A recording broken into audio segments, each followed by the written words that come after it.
Merhaba arkadaşlar, nasılsınız, iyi misiniz? Kimler burada? Geç başladım. Yarım saat geciktim, kusura bakmayın. Eee, O nedenle arkadaşlar burada değil şu anda. Gelirler diye ümit ediyorum. Selamlar herkese. Magazin dünyasında yaşanan ilginç gelişmeleri konuşacağız.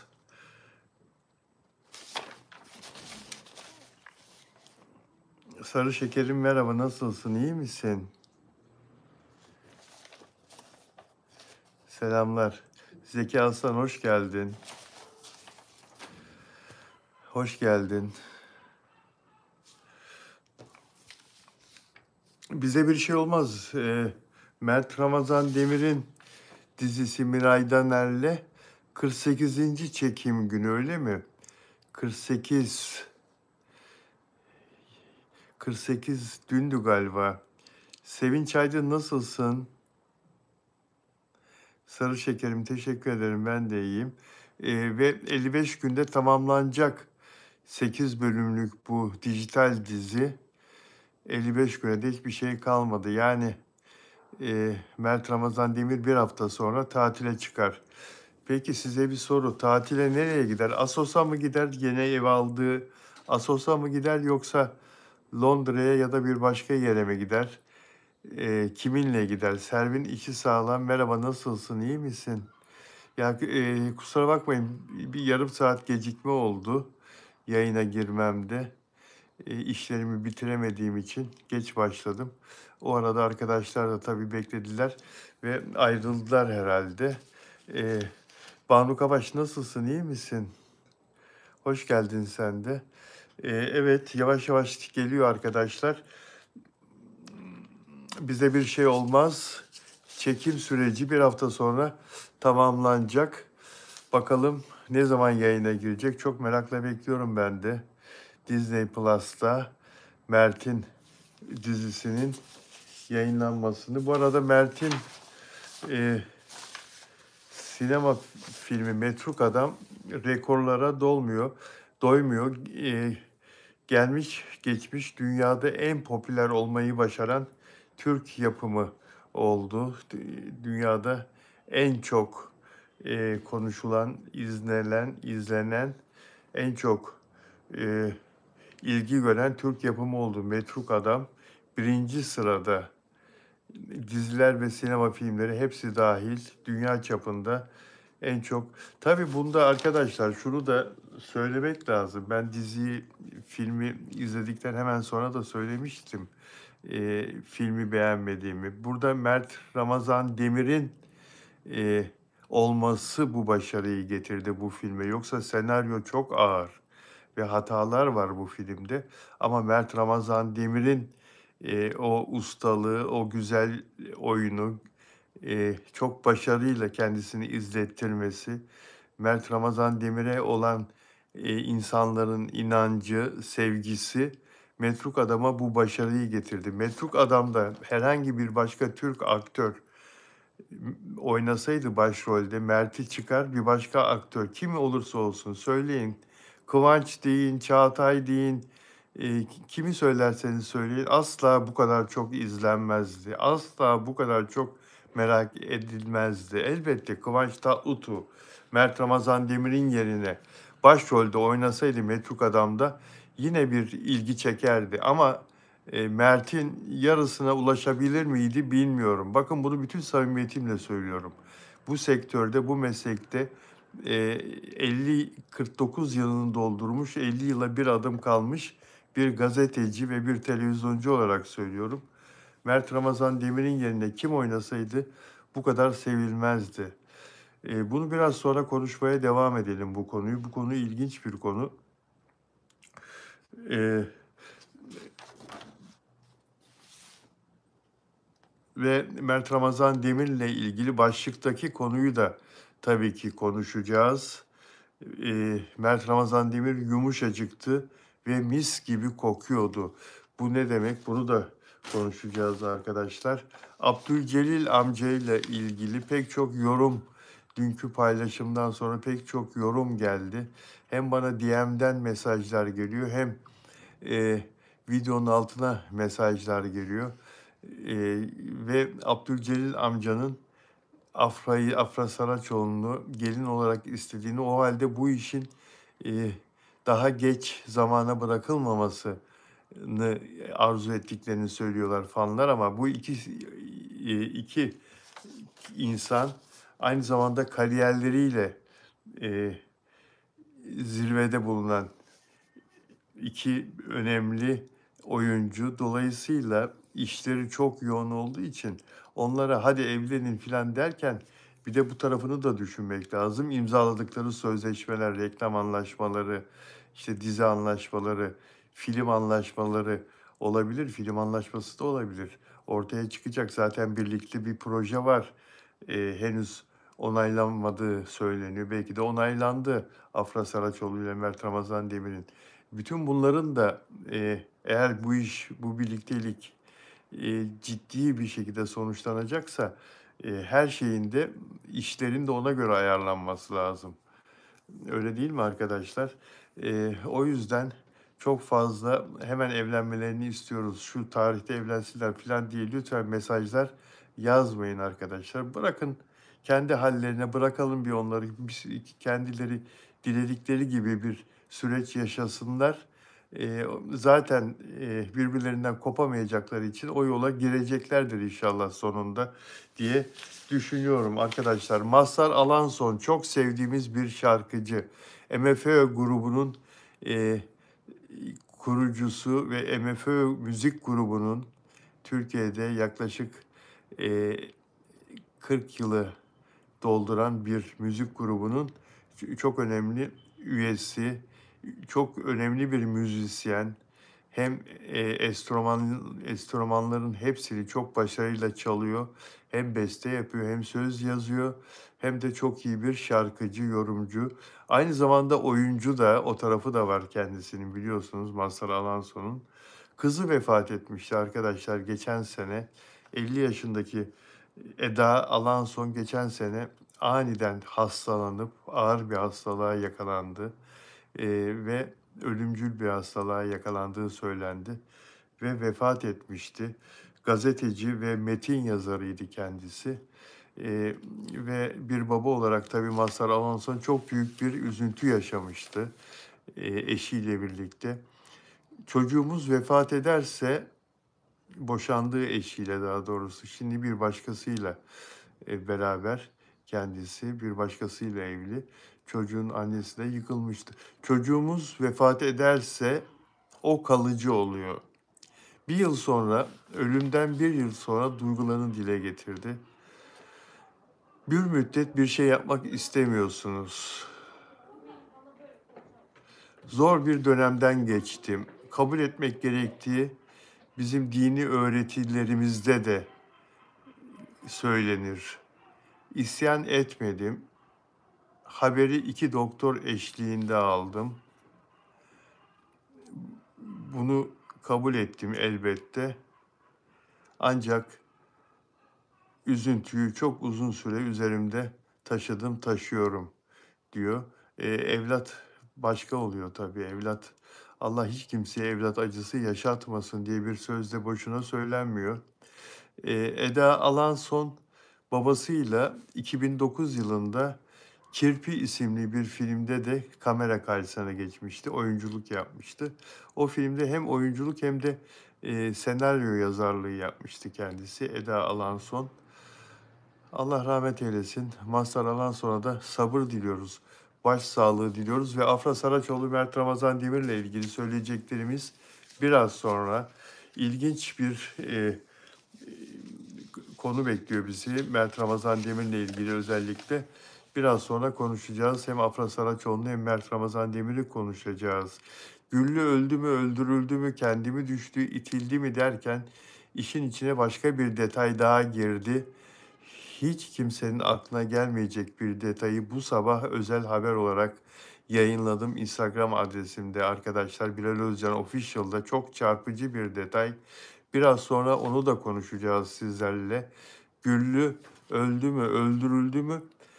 Kendisi mi düştü daha doğrusu? Peki kendisi düşerken Kimi o pencereden atmak istedi Güllü? Daha doğrusu kimi o pencereden gönderdi? Sonra da kendisi tutunamadı ve düştü. Bunu biraz sonra konuşacağız arkadaşlar. Güllü ile ilgili bu detayı konuşacağız. Benim özel abonelerim burada mı? Özel abonelerim Nelly Manzano, Arjantin'den Nelly de burada mı? Kalp yapmamı isteyenler var. Kalp yapar mısın abi diyenler var. Nelly de Manzano burada mı? Kırcalı nasılsın? Banu Kabaş, bunlar ne güzel kırmızı beyaz kalpler. Silvia Lozano, Arjantin. Beatrice. Hola Beatrice, hola. Ve Rusya'dan mı Bulgaristan'dan mı? Kiril alfabesiyle bir metin görüyorum. Nehirnaz nasılsın? Osman Ulusan iyi akşamlar. İyi akşamlar Osman Ulusan. Değerli arkadaşlar, biraz geç başladığım için izleyicilerin bir kısmı beklemedi gitti haklı olarak. Yarım saat geç kaldım. Sevim Özdemir, iyi akşamlar Sevim, nasılsın? Evet, Dilek Şenyurt burada mı arkadaşlar? Almanya'dan yayınlarıma katılan Dilek Şenyurt. Nelida yok galiba. Nelida Manzano. Dilek Şenyurt da yok. Dün yayını saat 20'de yaptığım için bugün de 20'de zannetmiş olabilir bazı arkadaşlar ama 18'de yapacağımı söylemişti. Servin içi sağlam, bildirim gelmedi, tesadüfen açtım diyor. Anladım Servin'cim. Nino Gürcistan'dan, Nino Manyalovi Gürcistan'dan hoş geldin. Ruksara nasılsın? Ruksara da burada ve Şili'den Delfina Dimasio. Şili'den Delfina burada mı? Delfina Dimasio Şili'den özel üyem. Dilerseniz sizler de özel abonem, özel üye olabiliyorsunuz. Bunun için yapmanız gereken şey katıl butonuna basmak arkadaşlar. Sizi yönlendiriyor. Dubrovnika'dan, Tina Dubrovnika'dan, Pozdrav Dubrovnika, Bulgaristan olması lazım. Aparsida Sida, dostlar geliyorlar birer birer. Evet, Güllü neden vefat etti? Güllü ile ilgili ilginç gelişmeler var. Bunu biraz sonra konuşacağız. Demet Akalın, Demet Akalın, Demet Akalın. Demet Akalın Kıbrıs'ta sahneye çıktı. Sahneye çıkmadan evvel Esma da bence anca yetiştim diye. Hoş geldin Esma. Demet Akalın Kıbrıs'a sahneye çıkmadan evvel gazetecilerle konuştu ve Güllü'nün vefatından dolayı üzüntüsünü dile getirdi Demet Akalın ve ani ölüm korkusundan bahsetti. Yani aynı şekilde Volkan Konak vefat ettiğinde diğer bir ünlü şarkıcımız kışın Kıbrıs'ta sahnede kalp krizi geçirip vefat ettiğinde çok iyi hatırlıyorum. Demet Akalın yine kendisiyle yapılan bir röportajda ölüm korkusundan söz etmişti ve çok kötü demişti. Sahnede şarkı söylemek için çıktığınız sahnede vefat ediyorsunuz, hayatınızı kaybediyorsunuz, kalp krizi geçiriyorsunuz. Burada doktor olması lazım, ambulans olması lazım demişti kapıda. Ve kendi sözleşmelerini yaparken çalıştıkları iş yerleriyle, müzikollerle, eğlence mekanlarıyla sözleşme yaparken bunu aklımıza getirmiyoruz demişti. Halbuki ilk başa bunu yazmalıyız. Bir doktor olacak, bizi her an bir şey olabilir diye, orkestradan birisine de olabilir, seyirciye de olabilir, Allah korusun, sanatçıya da olabilir. Orada görevli, eğlence mekanında bir de kapıda ambulans bekleyecek, tam donanımlı. Bunu yazmamız lazım bizim anlaşmalara demişti mekanla anlaşma imzalarken. Şimdi de dedi ki Güllü'nün vefatını duyup çok üzüldüğünü ve tabii tedirgin olduğunu söylüyor. Kendime iyi bakmaya çalışıyorum diyor, vitaminler falan alıyorum diyor. Şimdi hemen dönünce İstanbul'a diyor, check-up yaptıracağım diyor. Hastaneye gidip check-up yaptıracağını söylüyor Demet Akalın. Ama şunu da tabii ki hepimiz biliyoruz, Demet Akalın da biliyor. Ne kadar check-up da yaptırsak, ne kadar kontrollü de yaşasak, kapıda ambulans da beklese, doktor da kuliste bizi beklese, Allah korusun herhangi bir kazaya karşı, bir rahatsızlığa, hastalığa karşı insanın başına doktor da diksen, ecel gelince kimse ölümü engelleyemez. Bir de böyle bir gerçek var. Şunu hatırlatayım sizlere. Türkiye'nin en zengin ailesi Koç ailesi değil mi? Bu hep böyle. 70 senedir bu böyle. Türkiye'nin en zengin ailesi Koç ailesi. Mustafa Koç hastanesi de var. İstanbul'un en güzel, en özel hastanesi. Kalp krizi geçirdi evinde. İstanbul'da hastanesine yetiştirilemedi. Helikopter gelip onu aldığı halde kendi hastanesine kaldırmak istediler. Devlet hastanesine kaldırdılar. Orada müdahale edildi. Oradan kendi hastanesine götürmek istediler. Rahmi Koç'un oğlu ve hatırlayacaksınız kendi hastanesine yetiştirildiğinde hayatını kaybetmişti, ölmüştü.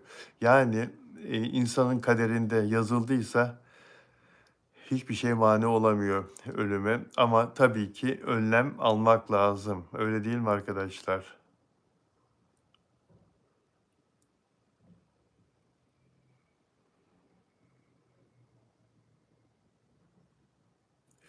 Evet, sarı şekerim atıldı diyor. Sarı şekerim Güllü için atıldı diyor. Miledi merhaba Sevim Özdemir, aynen öyle, ölüm kaçış yok diyor Sevim. Hepimiz için, herkes için. Zengin fakir, sağlam hasta, e, Türk yabancı fark etmiyor. Müslüman Hristiyan fark etmiyor, herkes için.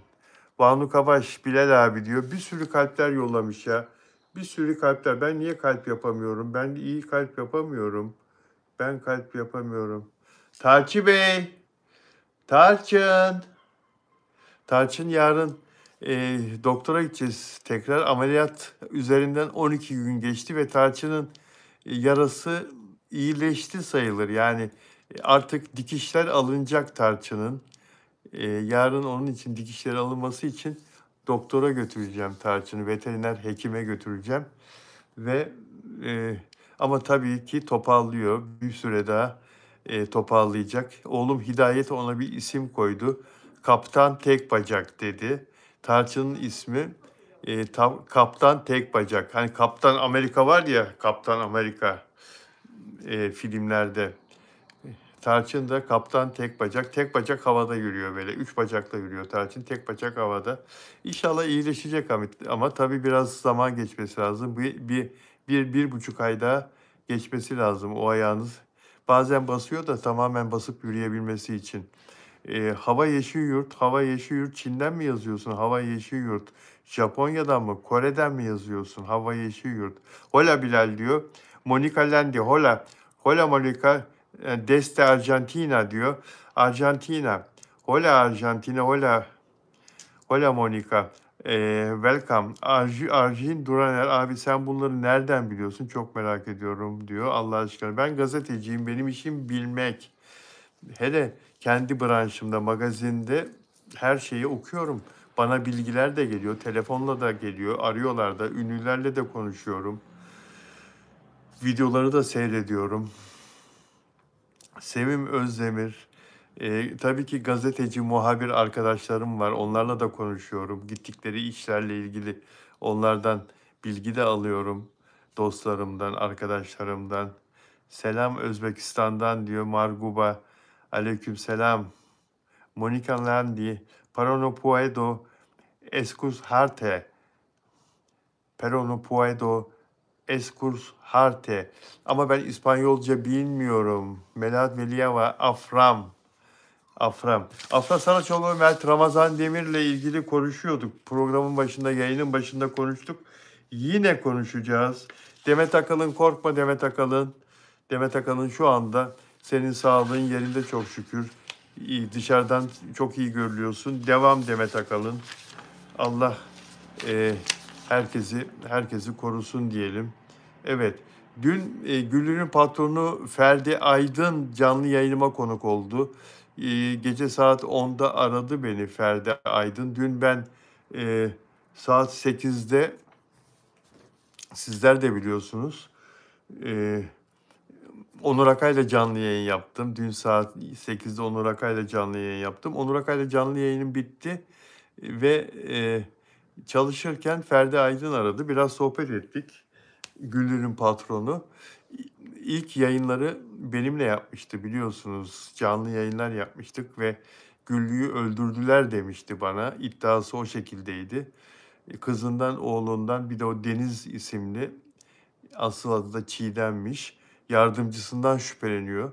Ee, O iki canlı yayın çok büyük ilgi çekti. Arkasından bütün televizyonlar aradı onu. YouTube'lar aradı, televizyonlar aradı. Ana haber bültenlerine çıktı filan. Dün beni aradı. Bilal abi dedi, seyrettin mi dedi. Bu akşam da dedi bir sürü kanalda çıktım, anlattım dedi. Yo dedim, seyredemedim bugün ama duydum dedim. Yani bütün ana haberlerde sen varmışsın. Ondan sonra şöyle oldu, böyle oldu filan diye bazı şeyler söyledi bana. Arkasından da ya Bilal abi, müsaitsen bugün de şimdi de canlı yayın yapalım mı dedi. Ben her zaman müsaitim. Benim mesleğimle ilgili bir çalışma bana teklif edildiği zaman ben her an müsaitim. O kadar seviyorum mesleğimi. Yeni bir canlı yayından çıktığım halde tabii dedim, yani bir gömleğimi giyeyim, müsaade et dedim. O zaman abi dedi 15 dakika sonra yapalım. Tamam, 15 dakika sonra dedim, yapıyoruz. Kapattık telefonu. 15 dakika sonra oturduk. Başladık canlı yayını. Sohbet ederken e, Ferdi Aydın o akşam televizyonlarda söylemediği bir şey söyledi bana. Daha doğrusu ben onu yönlendirerek sorularla e, öyle bir şey söylemesine sebep oldum. Atalım mı atmayalım mı demiş kızı, annesiyle ilgili. Annesine blöf yapmış. Atalım mı atmayalım mı? Ferdi Aydın. Ya dedim, sen bunu nereden duydun? Nereden biliyorsun? Benim de haber kaynaklarım var. Bana da bilgiler geliyor dedi. Kendine göre çevresi var. Yıllardır o da İstanbul'da gece hayatında önemli mekanlar işletiyor. Polisten de tanıdıkları vardır tabii. Savcılıktan da olabilir. Atalım mı atmıyor mu? Allah Allah dedim. Böyle bir konuşma geçmiş filan. Ondan sonra bunu başlık yaptım YouTube videosuna, onunla çektiğimiz YouTube videosuna. O da çok büyük ilgi çekti. Şu anda galiba 90 binlerde filan izlenme, 100 bin civarında. İlk yaptığımız 300 binlere gidiyor. İkinci yaptığımız yine öyle 90-100 binlere gidiyor. Ee, Güllü ile ilgili Ferdi Aydın öldürüldüğü kanaatinde ve hep fikirleri bu yönde. Anlattığını dinlediğiniz zaman mantıklı buluyorsunuz. Mantıklı şeyler söylüyor. Yani öyle saçma sapan şeyler değil. Fakat karşı taraf hiç konuşmuyor. Yani kendileriyle ilgili ileri sürülen bu iddialarla ilgili hiç cevap vermiyor. Karşı taraf dediğim kim? Kızı büyük bir şok içinde olduğu söyleniyor hala. Hatta polis ikinci ve daha geniş ifadesini almak için bekliyor. Kendisinin ruhsal olarak yerine gelmesini, durumunun toparlanmasını bekliyor. İfade verecek durumda değilmiş. E, O hiçbir şey söylemiyor. Yani suçlamalarla ilgili bir şey söylemiyor. Oğlu da bir şey söylemiyor. Yani o basit ifadelerin dışında. O Deniz denen kişi, yardımcısı, asistanı,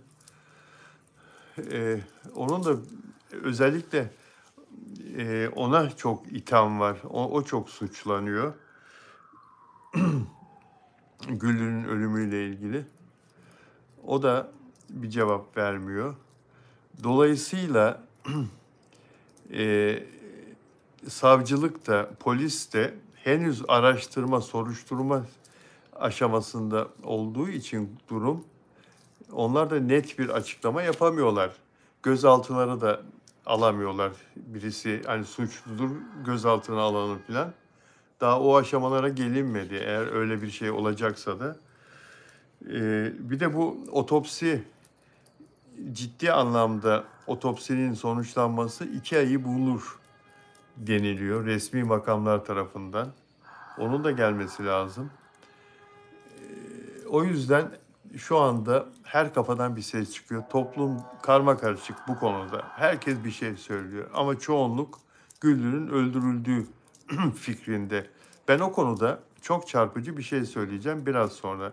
Bu sabah bunu e, bana kızım söyledi. Sabahleyin kızımın yanına gittim.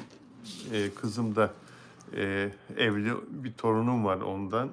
Çok aklı başında, Türkiye'nin en iyi metin yazarlarından biri. Reklam şirketinde, çok büyük bir reklam şirketinde oranın kreatif direktörü. Yaratıcı ekibin başında bir Amerikan-Türk şirketi bu. Baba dedi, şöyle bir şey var, bunun üzerine niye gitmiyorsunuz filan diye bir şey anlattı bana. Ondan sonra onun anlattığını videoda dinledim.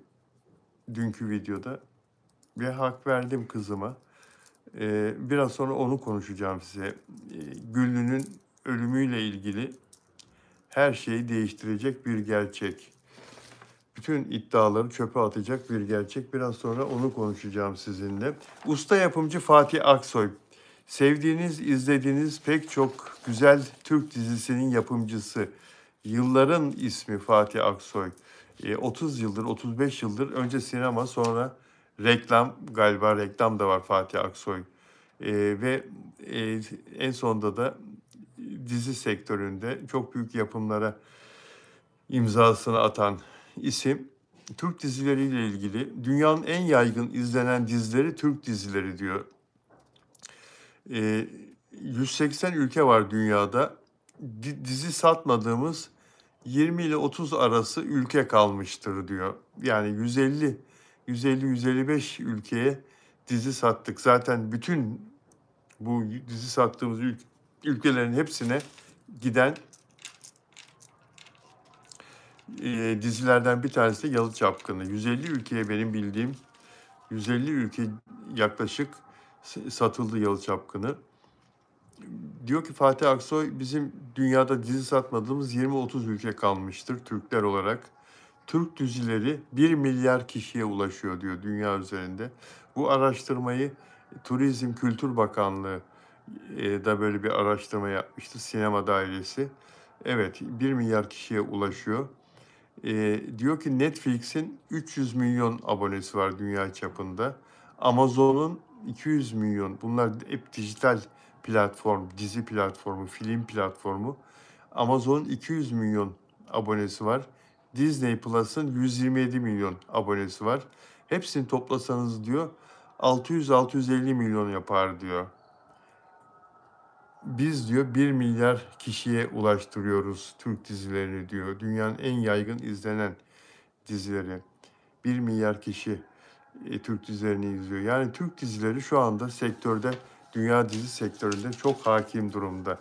Amerika birinci yaygınlıkta, Kore ikinci deniliyordu ama arkadaşlar galiba onları geçtik. Amerika'yı zannetmiyorum da Kore'yi geçmiş olabiliriz.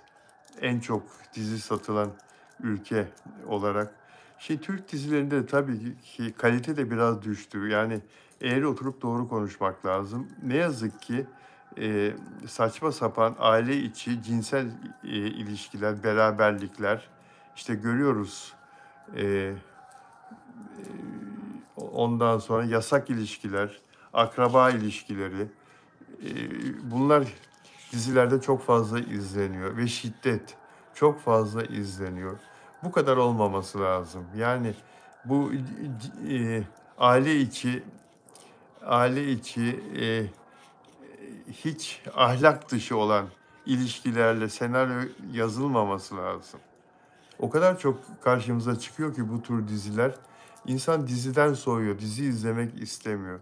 Eski diziler seviyesinde biraz daha böyle e, gerçek aşka, gerçek sevgiye dayanan, daha böyle naif, daha yumuşak, daha insanın keyif alacağı, ailece çocuğuyla, çoluğuyla, hanımıyla oturup izleyebileceği kaliteli diziler yapmamız lazım. O çizgiyi terk etmememiz lazım. Öyle olursa bu 1 milyar sayısı aşağılara düşer eğer öyle yapmazsak. bu seyirciyi, bu başarıyı kaybederiz.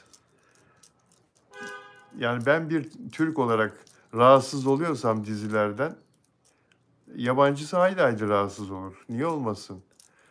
Öyle değil mi? Yani Yalı Çapkını'nda bile şu Mert'le Afra'yı çok seviyoruz ya, orada bile çok güzel bir evlilik, aşk olarak başladı. Evlilik hikayesi iki gencin bir yalının içinde. Öyle başladı. Sonra araya mafyalar girdi. Yok işte e, en sonunda Mert baldızıyla öpüştü, bilmem ne oldu filan, saçma sapan. Afra'yla geldi, mafya evlenmek istedi. E, Yani Mert'i tehdit ettiler, evdekileri tehdit ettiler. O mafya gidiyor, bir başka mafya geliyor filan. 2-3 ay sonra senaryoda Afra'ya sarkıyor, asılıyor Afra'ya. Böyle Yalı Çapkını'nı bile yani izlenmez hale getirdi bu mantık, bu kafa. Yapmayın böyle şeyler ya. Evet.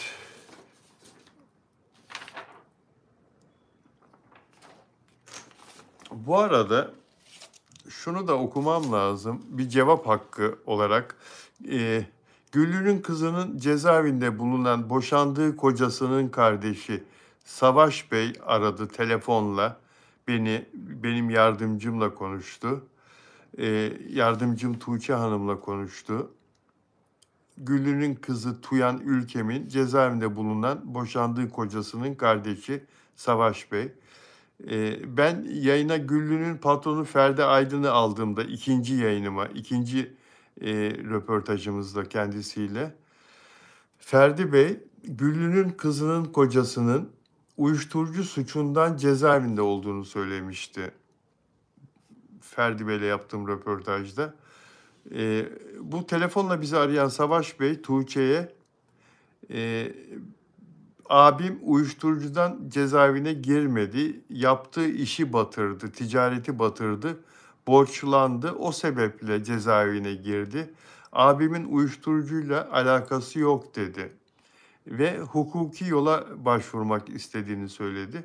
Ben de sorumlu yayıncılık ilkeleri gereği sorumlu bir gazeteci olduğum için burada onun bu açıklamasını yayınlıyorum, söylüyorum. Zaten ben röportajlarımda da konuklarımla konuşurken de onların söylediği sözde eğer birisi hedefse, birisiyle ilgiliyse o söz, bir ünlü de olabilir, bir iş adamı da olabilir, bir başkasıyla ilgili konuşuyorsa konuşan kişiyi bir saniye diye durduruyorum ve diyorum ki burada ismi geçen herkes yayınımıza bağlanıp cevap hakkını kullanabilir diyorum.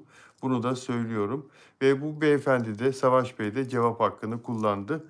Bunu da belirtiyorum. Seda Sayan'ı çok seviyoruz. Seda Sayan ünlü şarkıcı ve ünlü televizyon yıldızı. Türkiye'nin çok sevilen, çok seyredilen televizyon yıldızı. Şöyle bir videosunu izledim. Gülben Ergen'e anlatıyor Seda Sayan. Evdeki kadınlara annem taktı diyor. Seda Sayan'ın annesi Ayşe Gürsaçar 80'li yaşlarda, galiba 83-84 yaşında. Bundan bir süre evvel, 3 sene evvel bir kaza geçirmişti ve bir yerleri kırılmıştı. Kalçak kemiği kırılmıştı zannedersem ve yoğun bakımlık falan olmuştu Ayşe Hanım. Seda Sayan ona çok iyi baktırdı hastanelerde, doktorları, hatta Almanya'ya götürdü, Berlin'de de hastaneye yatırdı. Çok iyi tedavi ettirdi annesini. Şimdi Ayşe Gürsaçar yine evinde bebekler gibi bakılıyor kendisi. Diyormuş ki Ayşe Hanım, evdeki kadınlara bunlar beni zehirleyecek kızım Seda diyormuş. Bunlar beni zehirleyecek, bunlar beni öldürecek diyormuş. Bebekleşti herhalde Seda Sayan'ın annesi. Yani insanlar doğarken bebek olarak doğuyorlar ve bu dünyadan giderken de Kur'an-ı Kerim'de de zaten yazıyor ya, gittikçe bebekleşiyorlar dostlar. Hepimiz bunu yakınlarımızdan, çevremizdeki insanlardan az çok biliyoruz, öyle değil mi? Derler ya, elden ayaktan düşme. Yani Allah'tan Seda Sayan gibi bir hayırlı bir evladı var Ayşe Hanım'ın. Seda ona gerçekten çok iyi baktırıyor. Başında bakıcıları, yardımcısı, evin yemeğini yapan ayrı, işte temizliğini yapan ayrı, annesinin evinin. Seni niye zehirlesinler diyor. Beni yemek yerken zehirleyecekler. Beni ilaç verdikleri zaman bana zehir verecekler diyormuş kadıncağız. Kafasına takıyor demek ki. Ve Seda Sayan diyor ki beni görüntülü arıyorlar evden yardımcılar. Annem ağzını kapatmış açmıyor böyle. Kaşık uzatıyorlar ye. Abla Ayşe ablayı açmıyor. Seda Sayan bağlanıyormuş. Anne görüntülü. Anne beni görüyor musun? Görüyorum kızım. Bak ben söylüyorum anne aç ağzını hadi yedirsinler yemeğini. Kızım gel buraya bunlar beni zehirleyecek. Anne zehirlemezler. Seni zehirlerlerse işsiz kalırlar. İşsiz kalmak ister mi insan seni zehirlesin? Aç ağzını anneciğim. Hadi anneciğim aç beni seviyorsan aç. Peki kızım seni seviyorum ama bunlar beni zehirleyecek diyor Seda. Çok tatlı tabii. Allah ömür verirse bizler de o yaşlara geleceğiz. Allah elden ayaktan düşürmesin dostlar. Allah insanı yatalak yapmasın, yatağa bağlamasın.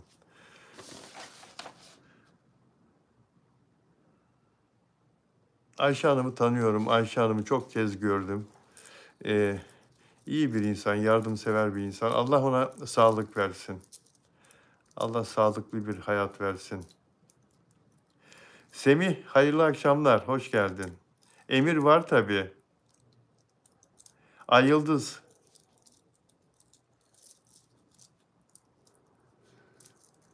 Evet, Pelo her diziye giriyor diyor. Banu Kavaş amin amin amin diyor. Sevim Özdemir dua ve gül gül ve dua ve gül. Evet.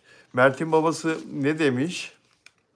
Dün Onur Akay anlattı. Abdülcelil amca ne demiş dostlar? Oğluna gelin kızıma hiçbir yanlışını istemiyorum demiş. Afra Saraçoğlu için. Abdülcelil amca böyle bekliyor. Böyle bekliyor. Afra Saraçoğlu bir paylaşım yapsın. Hemen gidiyor, pop beğeniyor Abdülcelil amca. Afra'yı çok seviyor. Abdülcelil amcayı etiketleyeyim dedim arkadaşlar. Bir baktım Abdülcelil amca etiketlenmiyor. Abdülcelil amca etiketlenmiyor Instagram hesabı. Yani demek ki o kadar çok insan Abdülcelil amcayı e, etiketleyip onu gönderilerine katıyor ki istemiyor. İstemiyor ama sosyal medyayı da çok seviyor. Öyle değil mi arkadaşlar? Evet. Demin ne konuşuyorduk? Ya Afra Saraçoğlu'nun bu ne kadar şanslı giyim firması reklamlarında oynuyor ya Afra Saraçoğlu. Zaten Afra'yı bırakmıyorlar. 3. senesi değil mi? Her sene zam yapıyorlar. Yeni bir sözleşme, yeni bir sezon tanıtımı, ilkbahar, yaz, sonbahar, kış tanıtımı zamanı geldiğinde çekiyorlar ve Afra Saraçoğlu ile çalışmaya devam ediyorlar. Bırakmazlar. Bırakmazlar. Afra Saraçoğlu'dan ünlü birisi yok ki. En ünlü ve en çok sevilen o. Dolayısıyla Afra Saraçoğlu ile çalışmaya devam ediyorlar arkadaşlar. Şimdi Afra Saraçoğlu'nun ve Mert Ramazan Demir'in e, yeni reklam çalışmaları falan oluyor bazen görüyoruz. Yeni bir firmayla başlıyorlar ama eskiler de devam ediyor. Kimse onları bırakmak istemiyor. O içecek markası Mert Ramazan Demir'le çalışmaya başladıktan sonra fabrikayı büyütmüştü. Neydi o içecek firması? Biliyorsunuz limonlu bir şey, fresh falan bir şeydi. Yani kaç sezon çalıştı? 3 sezon mu 4 sezon mu ne çalıştı? Daha yeni ayrıldılar galiba, sözleşmeyi bitirdiler ya da ara verdiler. Yani Mert Ramazan Demir'le de reklam sözleşmesi bitirilmez. Tıpkı Afra Saraçoğlu gibi. Diyor ki Afra Saraçoğlu ile ilgili insanlar şöyle bir baktım da ne giyerse ne tanıtırsa alırım tabii ki diyor. Almış kız kasada ödüyor elinde Afra Saraçoğlu'nun tanıttığı üzerine de giydiği ceketi ne giyerse ne tanıtırsa alırım tabii diyor. insanlar. Böyle müşteri olursa reklam veren anlaşma yenilemez mi? Ne giyerse ne tanıtırsa alırım kafasında insanlar. O kadar çok seviyorlar Afra Saraçoğlu'nu. Mert Ramazan Demir de aynı durumda. Kıvanç Tatlıtuğ da bir zamanlar bu kadar zirvedeydi, böyleydi. Beren Saat de öyleydi Aşk-ı Memnu'dan sonra. Ne tanıtırsa. E, Yani insanlar, ünlüler yaptıkları işte çok seviliyorlarsa yaptıkları işte bu bir sinema filmi olur, bir şarkı olur, bir dizi olur. Öne çıkıyorlarsa yaptıkları işte o yaptıkları, ürettikleri, başardıkları iş eğer çok alkışlanırsa, çok izlenirse, çok yüksek reyting alırsa reklam verenler peşinden koşarlar o oyuncunun, o şarkıcının. Çünkü buna çok büyük bir ilgi var. Bizim ürünümüze de çok büyük bir ilgi olacak o tanıttığı için. İşte Afra o nedenle de facto her sene Afra'nın istediği ücreti verip sözleşmeyi yeniliyor. Evet, şimdi Mert Ramazan Demir geçtiğimiz günlerde sete gelen bir hayranıyla fotoğraf çekiliyor. Mert Ramazan Demir'in bu huyunu çok seviyorum ben. Pek çok ünlünün aksine hiç kimseyi kırmıyor. Afra Saraçoğlu da öyle. Yani selfie yapmak isteyen herkesin isteğini dile getiriyorlar. Hatırlıyor musunuz? Bir keresinde e, Yalı Çapkını setinin son zamanlarıydı artık. Son sezon dizi bitmek üzere. E, Bir özel durum olan bir genç gelmişti. Bir hanım kızımız gelmişti sete. Tekerlekli sandalyesinde engelli bir hanım. Ve Mert ve Afra onunla ilgileniyorlar. Onunla fotoğraflar çektiriyorlar filan. Mert ve Afra ama hep samimi bir şekilde ilgileniyorlar. Gülerek ilgileniyorlar. Ona espriler yapıyorlar. O da kahkahalar atıyor. Kız kendini bırakmış. Hatırlıyor musunuz o görüntüyü? Tekerlekli sandalyenin üzerine o engelli kızımız nasıl gülüyor, nasıl gülüyor, nasıl mutlu hareketleri filan. Bayıldım. O samimiyete bayıldım.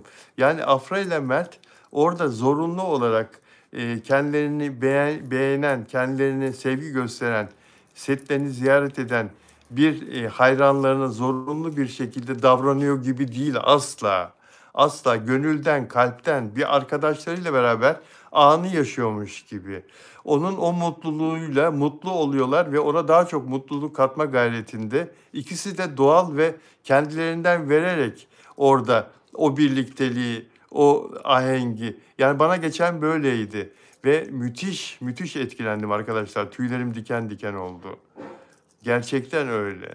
Çünkü görüyoruz engelli olsun, normal insan olsun, ünlülerin kendi hayranlarıyla o geçirdikleri o kısa anlık süreleri görüyoruz hep beraber. Yabancı ünlülerde de görüyoruz. Yabancı ünlülerde mesela çok dikkat ediyorum. Ben çok izlerim Hollywood'daki yıldızların ve ünlü şarkıcıların hayranlarıyla olan buluşmalarını, karşılaşmalarını özellikle çok dikkat ederim. Öyle sahnelere, öyle videolara çok dikkat ederim. Nasıl çiziktiriyorlar ya? İmza istiyor mesela. Çok büyük bir merakla yıllarca onun fotoğraflarını kolaj yapmış. En güzel fotoğraflarını seçmiş. Böyle dev bir şeyin üzerine, kartonun üzerine, büyük bir kartonun üzerine en güzel fotoğraflarını yapıştırmış mesela. Onu imzalatmaya geliyor oraya. Bir insanın imzasını biliriz yani biraz şöyle bir şekil falan yaparsın değil mi? Yani biraz böyle biraz şekil falan yaparsın. Geliyor kalem elinde şu hareket, şu hareket. Görüyorum yani bunun nesi imza ya? Bu imza değil ki. Yabancıların, yabancı ünlülerin çoğu böyle. İmzasını bile atmıyor. Yani ben kalem benim elimdeydi ve çizdim, ben çizdim. Sen bunu gördün değil mi? İşte bu sana yeter demek bu yani. Halbuki onu senden imzanı istiyor. Sana ait bir şeyi istiyor orada. Bu paraf etmektir. Bu imza atmak değildir. Bu paraf etmektir. Anlatabiliyor muyum? Yani bu kadar da saygısızlar. Şimdi bunları görünce, bu dünya yıldızlarını görünce Cannes'da da görebilirsiniz bunu. Cannes Film Festivali zamanında da görebilirsiniz. Zaten normal bir sürü yerde de görüyorsunuz. Kırmızı halı olması şart değil. Bunları görünce Bizden samimi davrananları takdir ediyorsunuz. Hayranlarına samimi, gönülden, içten davrananları takdir ediyorsunuz. Bu genç çocukları, Mert ve Afra'yı da o yüzden takdir ediyorum. Şimdi burada diyor ki, Mert Bey bir fotoğraf çekilebilir miyiz dedim. O da gülümseyerek tabii ki abla dedi. O an kalbim küt küt atıyordu heyecandan, bayılacak gibiydim. O kadar mütevazi, o kadar naif ki anlatamam. Yanına yaklaşınca yumuşacık, tertemiz, mis gibi kokuyordu. Bu insana geçer tabii. Yani konuştuğun insanın o anki fresh durumu, o anki temizliği, titizliği, kokusu, yüzünün, cildinin durumu sana fikir verir. Kelimeler boğazımda düğümlendi. İlk fotoğraf çekildikten sonra telefonumu geri veriyordu ama ben birkaç tane daha çekebilir misiniz dedim. Kendi telefonunu Mert'e vermiş. Mert çekiyor. Ve kırmadı. Kocaman kalbiyle kabul etti. Hala çok heyecanlıyım. Canım paşam iyi ki varsın. Hayat sana hep en güzel sürprizler getirsin. Ne kadar güzel değil mi arkadaşlar? Bir tane fotoğrafı çekiliyor. Ondan sonra ya biraz daha çekin lütfen diyor. Yani o hayrana kalsa hiç gitmesin Mert yanından. Hep onunla orada kalsın. Hep sohbet etsin kendisiyle. Hatta çay kahve de içsinler birlikte. Öyle ister tabii. Hayranlar öyle ister. Ama Mert'in o fotoğraftan sonra onu kırmayarak yine fotoğraf çekmeye devam etmesi hakikaten ne kadar güzel bir jest, ne kadar güzel bir arkadaşlık, dostluk, bir hayran ünlü ilişkisi. Öyle değil mi dostlar? Evet, bunu da sizlere söylemek istedim. Heh, Güllü, Güllü. Güllü kelebeği kovarken, odaya giren kelebeği kovarken düşüyor, ölüyor arkadaşlar. Bakın dün ortaya çıkan bir video vardı yani o 4 dakikalık bir video vardı dün ortaya çıktı. O videonun 3. dakikasına gidin. O videonun 3. dakikasına gidin. Orada kulağınıza dayayarak iyice dinleyin sessiz bir ortamda. Kızı diyor ki annem atar diyor. Annem odaya kelebek giriyor. Kelebek lafını da duyacaksınız. Odaya kelebek giriyor. Annem atar diyor kızı. Ondan sonra ve Güllü de kelebeğe bir şeyler söylüyor. Kelebeği kovalıyor, bir şeyler söylüyor. Ve pencerenin önüne geldiklerinde kelebeği kovarken hadi görüşürüz diyor. Bu sesi de duyacaksınız. Hadi görüşürüz Güllü'nün sesini. Kelebeği pencereden dışarıya kovarken. Ve kendisi de kayıyor, düşüyor. Düşerken de o gürültüler çıkıyor ya, cama çerçeveye vuruyor, vücuduyla tutunmaya çalışıyor filan. Ve iki bina yan yana ya, karşıdaki binanın camındaki tenteye, güneşliğe çarpıyor. O gürültüler o kadar onun için devam ediyor ve düşüyor, ölüyor. Yani bu kelebek konusu çok enteresan arkadaşlar. Ben bunu Bilal Özcan Official hesabımda da paylaştım. O sesleri oradan da dinleyebilirsiniz. Orada 2 tane post var. Bir tanesinde deşifre de etti o kelimeleri, duyulan seslerin kelimelerini de yazdı yardımcım. Odaya girdiğinde Güllü tuvaletten çıkıp da ne oluyor burada diye odaya girdiğinde kızı da diyor ki annem atar onu şimdi diyor. Annem atar onu şimdi diyor. Ve bana dün patronu, Güllü'nün patronu bağlandığında, konuştuğumuzda kendisiyle dün gece Bilal bir yayın yapalım mı diye bağlandığında Ferdi Aydın dedi ki Güllü'nün kızı odada atalım mı atmayalım mı diye annesine blöf yapıyordu dedi. İşte o atalım mı atmayalımın lafı bu bence arkadaşlar. Yani bu dinlerseniz kelebeği annem atar diyor kız. Yani kelebeği o pencereden, açık pencereden, odadan annem atar diyor. Ve Güllü de kelebeğin peşine takılıyor. Hatta Oros diyor kelebeğe. Yani kelebeğe bir de küfür et diyor orada. Kelebeği kovmaya çalışıyor ve pencerenin önüne geldiğinde hadi görüşürüz diyor kelebeğe. Yani onu pencereden dışarıya, ama o sırada ayağa kayıyor, kendisi de düşüyor. Bakalım. Bunların hepsi tabii ki kriminal çözümde net olarak yazılacak. Kriminal bir şekilde bütün bu odada, her odada arkadaşlar bir video kamerası var. Her odada bir video kamerası var ve her odada kameraların kaydettiği sesler, görüntüler kriminal incelemede şu anda. Dolayısıyla o inceleme tamamlandığında konuşmaların ne olduğu ortaya çıkacak ve bu olayın aslında nasıl yaşandığı da anlaşılacak. Polisin tespit ettiği şu bir gerçek: olay sırasında evde Güllü'den başka sadece 2 kişi var. Kızı ve kızının arkadaşı var. Başka hiç kimse yok. Yani yan evden giren ya da işte içeriye girmiş de saklanan filan asla birisi yok. Polisin tespit ettiği. Ancak şimdi bu kriminal ses incelemesi bekleniyor. İfadeler alınıyor. Kızı ifadeye çağrıldı tekrar. Geniş bir ifadesi alınacak ama şu anda poliste konuşmaya durumu elverişli değil. Hala katıla ağladığı söyleniyor kızın. Bakalım.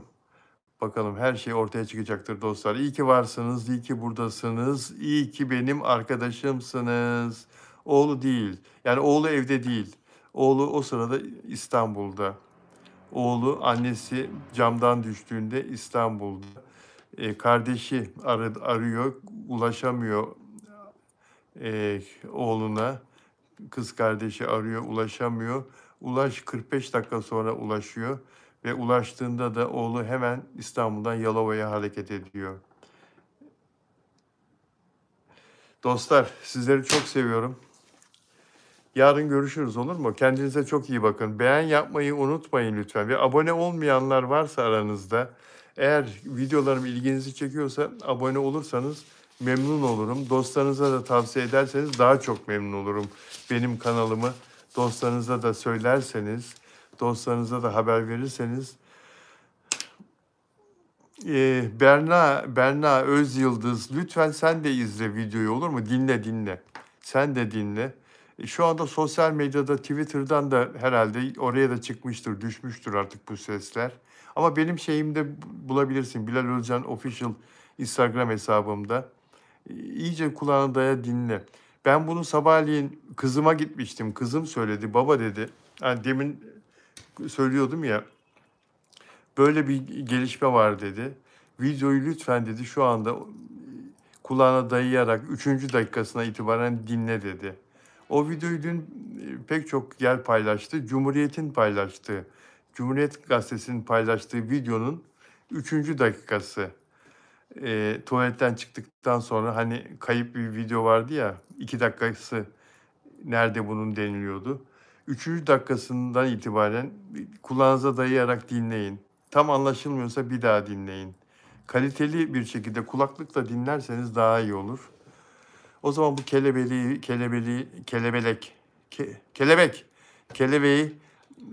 duyacaksınız. Annem atsın dediğini duyacaksınız. Bakalım. Sizleri çok seviyorum. Sizleri çok seviyorum. Ha, dediler ki Burcu, güvendiğim tek magazin adamısınız. Çok teşekkür ediyorum Burcu. Şunu da söyleyeyim. Diyorlar ki ben de dedim. Madem kelebek kovalarken, kelebeği pencereden kaçırmak için uğraşırken hadi görüşürüz diye kelebeği attı, pencereden kovaladı ve kendisi de tutunamadı, düştü, ayağa kaydı. Peki ifadesinde karakolda ölümden sonra neden polis ifadesinde, karakolda değil de yani polis zaten ayağına geliyor. Annem oryantal yaparken, göbek atarken düştü, öldü dedi. Kelebek kovalarken düştüğünü söylemediler. İnsanlar o durumda zaten büyük bir şok yaşıyorlar. Çok büyük bir şok yaşıyorlar. Hiç trafik kazası yaşadınız mı? Büyük, önemli trafik kazası. Ben yaşadım. O Allah kurtardı, Allah korudu. Hiçbir şey olmadı. Çok büyük bir kazaydı. Karşıdaki arabadaki 2 kişi ağır yaralanmıştı. O sırada öyle bir şoka giriyorsun ki bu ölüm. Öyle bir şok yaşıyorsun ki arkadaşlar. Bana hiçbir şey olmadığı hâlde çok büyük bir şok. Yani, tamam nerede olduğunu filan biliyorsun ama ne yaptığını falan kontrolsüzsün, anlatabiliyor muyum? Kontrolsüzsün. Konuşurken falan soruya cevap veriyorsun, konuşuyorsun ama, yani, böyle, şaşkın bir durumdasın ve bu sürüyor. 45 dakika, 1 saat falan sürüyor ki bu ölüm, günlerdir o şoktan çıkamamış da olabilirler. O şokun etkisiyle, polis sorarken, oynarken düştü. Evet, evde bir oryantal ses falan da var. Değil mi? Yani, tabii ki göbek atmamış herhalde ama bir iki üç şişe şarap da içmiş rahmetli. Yani, kelebeği orada günler sonra, hatırlayabilir belki. Kelebeği kimseye söylememişlerdir bile yani belki. Bakalım göreceğiz arkadaşlar. Göreceğiz. Ferdi Aydın ama bugün yine televizyonda, öğlenleyin bir kanalda gördüm, canlı bağlanmıştı. Ferdi Bey, eee, ölüm olduğuna, çok inanmış durumda. Çok anlattıkları da çok mantıklı kendisinin. Aynı fikri savunmaya devam ediyor. Bakalım, bakalım. Sizleri çok seviyorum. Görüşmek üzere.